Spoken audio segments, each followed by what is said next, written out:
Bon, c'est la fin de ce deuxième épisode. Merci de l'avoir regardé. J'espère que la thématique tourisme et urbanisme vous a inspiré.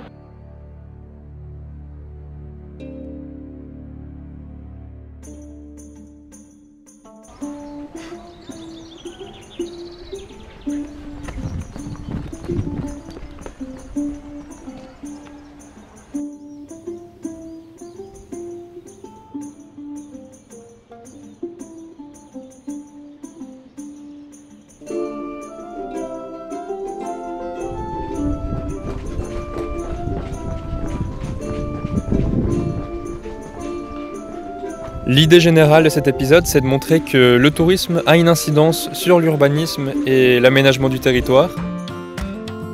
Mais avant de commencer, je voudrais vous montrer un contre-exemple que j'ai trouvé dans le sud de l'Espagne, un petit village où un changement d'urbanisme a eu un impact sur le tourisme. Premier autostop de cette aventure, belle rencontre, ce ne sera définitivement pas la dernière. Hola, os esperamos en Juzcar. Donc ce village, par sa géographie, a été choisi par une société de production pour être le lieu de diffusion en avant-première du film sur les Schtroumpfs. Donc c'est ici qu'ils ont fait venir tous les journalistes lors de la sortie du film. Et le contrat stipulait qu'ils peignaient toutes les maisons en bleu Schtroumpf, puis qu'après l'événement, qu'ils repeignent toutes les maisons dans leur couleur originale. Simplement, ils se sont rendus compte que ça a créé un pic touristique assez impressionnant pour le village qui n'avait pas forcément d'activité économique majeure. Du coup, le maire a organisé un vote où tous les habitants ont participé. L'idée était de savoir si oui ou non ils gardaient la couleur. Du coup, le village est devenu un lieu de tourisme rural et familial pas trop fréquenté de par sa géographie, ce qui a quand même permis la construction d'un hôtel, de plusieurs restaurants et de magasins de souvenirs. Donc aujourd'hui, le tourisme fait vivre une partie du village. Et ça lui a aussi apporté un rayonnement régional.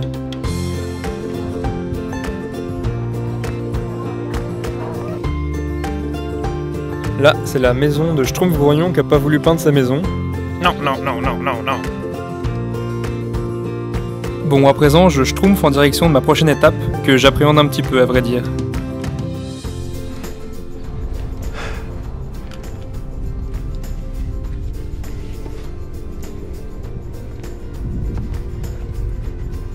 C'est marrant de voir que, pour continuer de vous parler des impacts du tourisme sur l'urbanisme, je dois passer par un endroit où justement il n'y en a pas.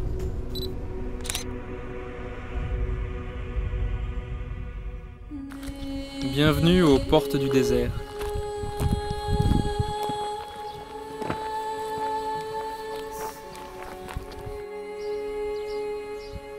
Même si je sais que cette traversée va être magique, j'appréhende un peu ces journées de chaleur, de solitude et de soif.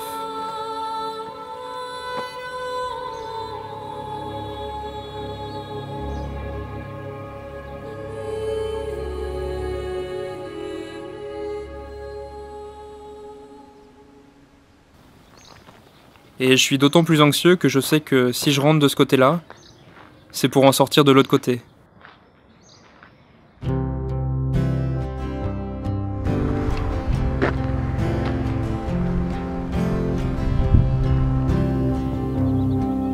Finalement, au niveau température, c'était dur mais supportable, d'autant que j'ai été accompagné une partie du trajet.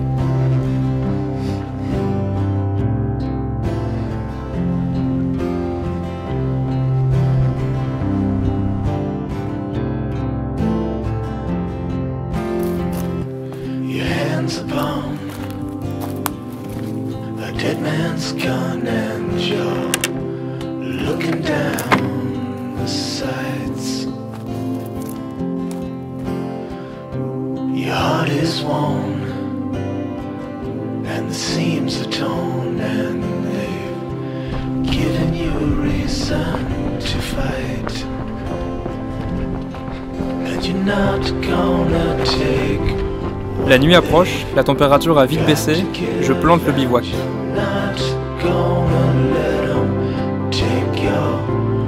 viens de trouver un petit appart sympa sur Airbnb.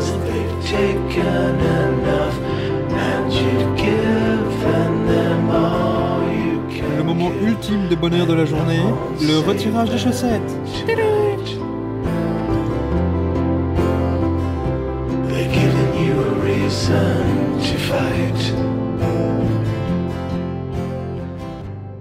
Alors, au menu de ce soir, nous avons de la salade avec du thon, de la salade avec du thon, de la salade avec du thon, de la salade avec du thon et du pain.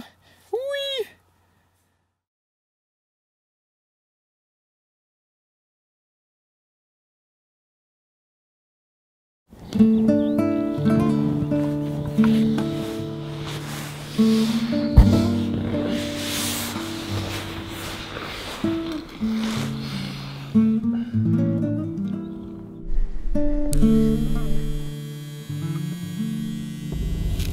Ça fait maintenant 8 jours que je suis parti et je vois déjà que mon corps est en train de se transformer.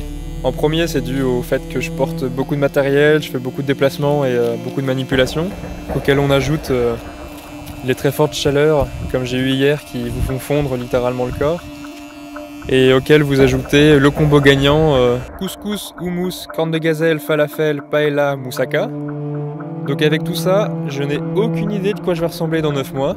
Donc pour ça, je me suis pesé avant de partir, et puis on n'aura plus qu'à comparer avec le Gilda que je serai à l'arrivée. Rendez-vous dans 260 jours.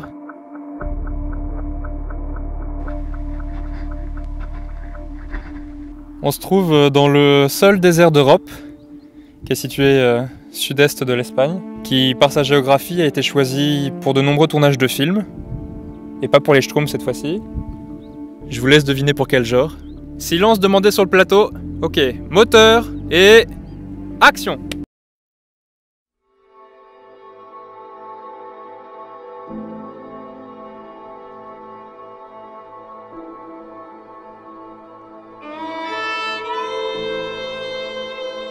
Shérif, le convoi a été attaqué.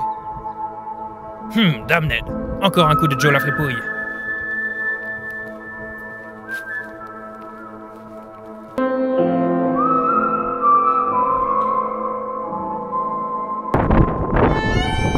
Bon d'accord, c'était le western le plus naze de toute l'histoire du cinéma, mais je crois que de passer autant de temps seul dans un espace aussi vide, ça commence à me monter à la tête. Heureusement que le désert est là pour m'aider à varier mes plats.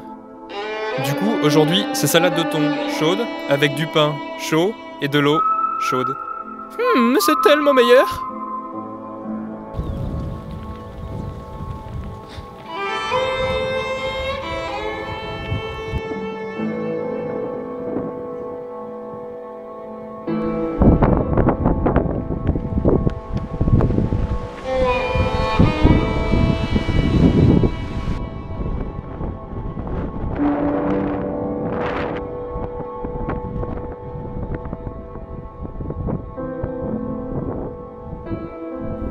Pas sûr que je trouve une chambre ce soir, moi.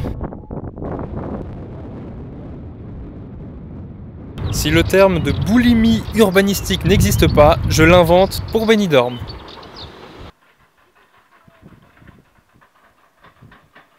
Bon, il faut être conscient qu'en Méditerranée, le gros du tourisme, c'est du tourisme balnéaire, qui rime souvent avec du tourisme de masse. C'est ce type de tourisme qui rapporte l'essentiel de l'argent et des touristes. Aujourd'hui, ça peut nous paraître un peu dépassé de voir des villes construites sur un schéma urbanistique similaire à celui de Benidorm. Ah, ils en ont coulé, du béton, hein. Mais il faut quand même se rappeler 3 choses. Alors, tout d'abord, il faut savoir qu'à chaque tourisme, il y a son urbanisme. Si vous partez faire du tourisme gastronomique à la campagne pour découvrir les produits du terroir, on va pas vous construire une barre d'immeubles pour vous loger, ce serait pas du tout adapté. Au contraire, vous dormirez dans une maison d'hôte un peu rustique. Dans le cas du tourisme balnéaire, là où la concentration de touristes est vraiment massive, c'est difficile de ne pas construire du logement collectif comme on a ici. Imaginez si on passait à un modèle d'urbanisme avec du logement individuel, les prix ne seraient pas les mêmes. On a là un des avantages de ce type d'urbanisme, c'est qu'avec le volume de touristes gérés et la compétition entre les hôtels, les prix peuvent être baissés, ce qui permet alors aux franges des populations les moins aisées de trouver des solutions pour partir en vacances. Le tourisme ne doit-il être réservé qu'aux plus riches ? Pour le deuxième point, c'est un professeur de l'université de Toulouse qui me l'a rappelé et qui m'a indiqué qu'il est primordial de contextualiser. Une grande partie des villes qui vivent du tourisme balnéaire et qui ponctuent le littoral méditerranéen ont été construites à une période d'après-guerre. Donc à l'époque, on se posait absolument pas la question du durable et du logement individuel. C'était pas du tout d'actualité. Après plusieurs années de conflits, ce que souhaitaient les gens, c'était tout simplement avoir le droit de partir en vacances, qui était un luxe devenu accessible. De même pour les grands buffets dans les hôtels qui débordent de nourriture et dont la moitié est jetée à la poubelle. Aujourd'hui, on voit effectivement ça comme du gaspillage, mais à l'époque, c'était vu comme de l'abondance une manière de se dire que la guerre était finie et qu'on pouvait enfin se faire plaisir. Et enfin, dans le troisième point, on peut montrer que dans une zone qui était relativement vide, le tourisme a permis la création d'une ville, a dynamisé la région, a créé de l'emploi, assure des salaires et a amélioré des infrastructures. Donc en ce sens, le tourisme et l'urbanisme sont source de développement. Bon, bien évidemment, il faut nuancer ce succès, puisque dans le domaine du développement, lorsqu'on cherche à améliorer les choses, on crée aussi de nouvelles conséquences qui parfois peuvent être néfastes. Donc c'est pour ça qu'on pourrait aussi rallier ce thème aux problèmes de saisonnalité, de pollution, d'augmentation des prix, d'environnement, et on pourrait aussi parler de l'exode rural. Ha sido muy interesante, solo que yo creo que falta una visión cultural más amplia, porque esto no es un charco relleno de H2O, esto es el Mediterráneo, que es un mar de culturas conductor, sí, ¿sabes? Claro. Y no es un charco con agua. Y por ejemplo, el pintar, conmigo han sido muy amables, porque saben de mi problema, saben de mi fundación, pero esto podía estar lleno de pintores y... En tout cas, s'ils souhaitent effectuer une transition du tourisme à Benidorm, on pourra toujours leur proposer le Bleu Schtroumpf. Non, non, non, non, non, non.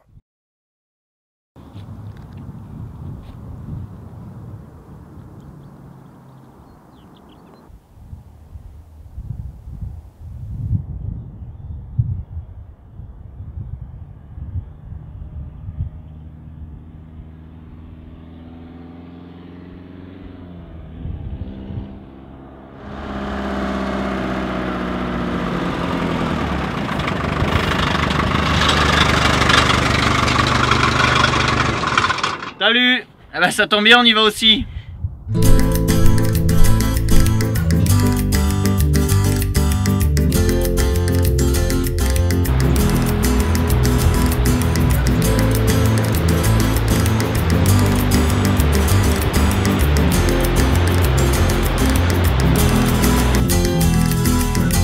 Paella, jamón, chorizo. ¡Bravo! ¡Buena!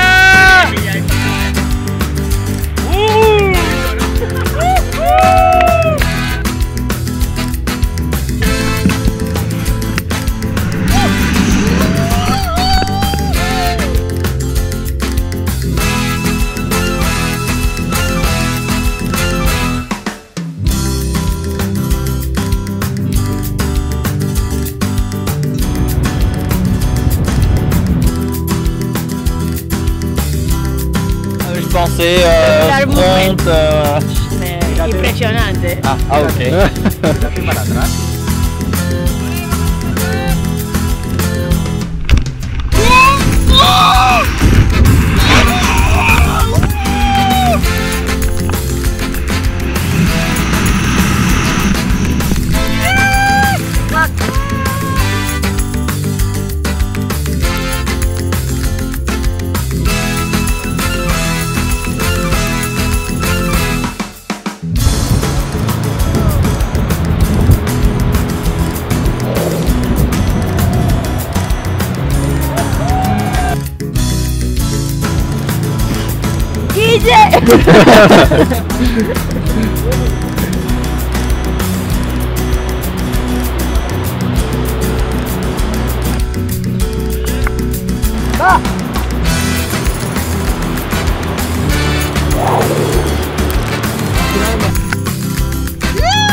Paella, jamón, chorizo.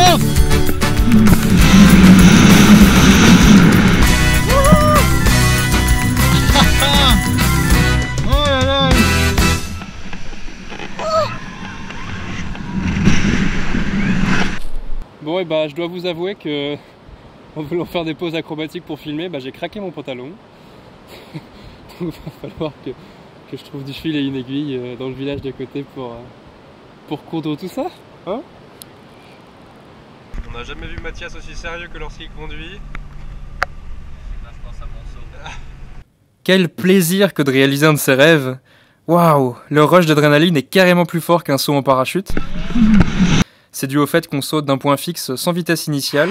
Du coup, la période de flottement et l'accélération sont plus longues et plus fortes. Fini le tourisme de l'extrême, on met les voiles vers le nord à la rencontre du tourisme de patrimoine.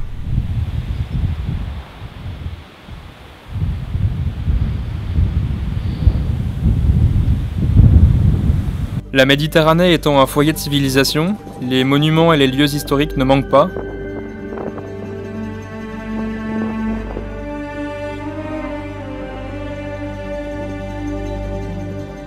Le tourisme qui valorise ce patrimoine permet justement de faire perdurer l'histoire et offre aux visiteurs une expérience hors temps plutôt unique.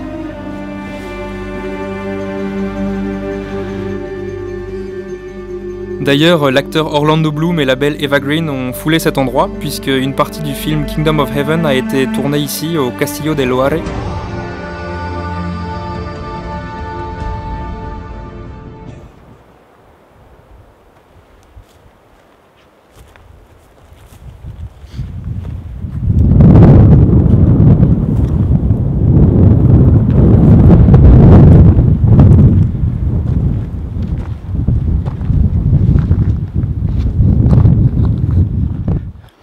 Ça y est, j'ai laissé Fred et Mathias continuer leur route. Bon, il voulait partir vite fait rapidement, mais en fait il a oublié de retirer l'antivol de son camping-car qui en fait est un... Allez, tourne. Tu ne montres pas ça. Je ne le montrerai jamais. Ouais, l'aventure continue. Moi je suis en train de continuer la mienne, n'hésitez pas à jeter un œil à leur web-série. Là on approche de la fin de cet épisode, j'étais en train de chercher justement une séquence d'ouverture et je crois que j'ai trouvé juste là. Ouais, a priori, le tourisme c'est pas le seul secteur économique qui impacte l'urbanisme. Ils ont construit un barrage ici il y a 40 ans et la retenue a englouti plusieurs villages. En fonction du niveau de l'eau, on voit dépasser le clocher de l'église et parfois le toit de plusieurs maisons. Oui, d'accord, j'ai bronzé à l'allemande. Et quoi ? On parle du tourisme, j'ai pas le droit de parler des stéréotypes du tourisme ?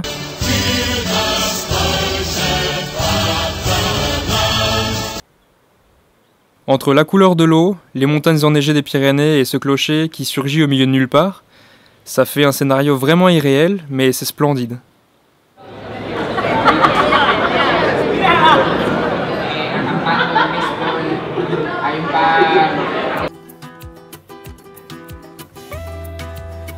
Bienvenue dans le cœur historique de Barcelone. On se trouve Calle Serra et grâce à un documentaire, j'ai enfin retrouvé l'endroit. Ça fait longtemps que j'avais envie d'y aller. Il se trouve que dans cette rue, c'est l'ancien QG de Manu Chao et de son groupe. Ils avaient l'habitude de jouer dans un bar qui se trouve juste là-bas, qui aujourd'hui a changé de nom, mais qui s'appelait à l'époque Las Guapas. J'ai tout juste eu le temps de croiser le dernier serveur qui fermait le bar et qui m'a effectivement confirmé que c'était bien ici que se trouvait le bar Las Guapas. Et dans le documentaire en question, il montre effectivement que c'est dans cette rue-là qu'ils ont enregistré un de leurs albums dans une des caves qui a servi de studio d'enregistrement. Ouais, je suis sûr qu'il a été inspiré par l'urbanisme de ce quartier populaire et l'atmosphère qu'il en dégage. Faudrait lui demander.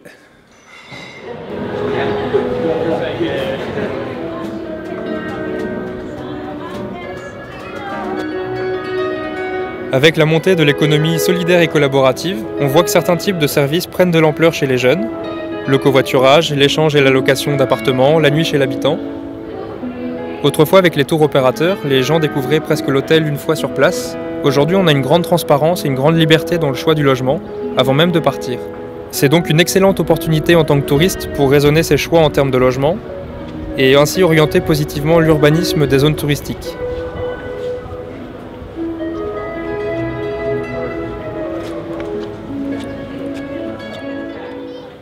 Bon, c'est la fin de ce deuxième épisode. Merci de l'avoir regardé. J'espère que la thématique tourisme et urbanisme vous a inspiré. En tout cas, faites-le moi savoir dans les commentaires. Et moi, je vous dis à dans 15 jours.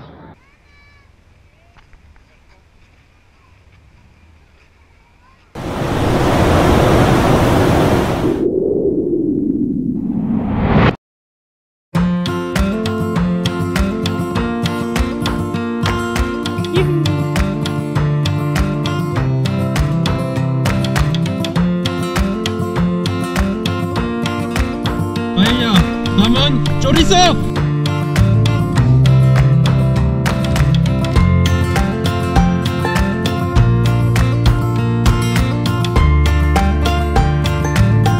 C'est tellement meilleur!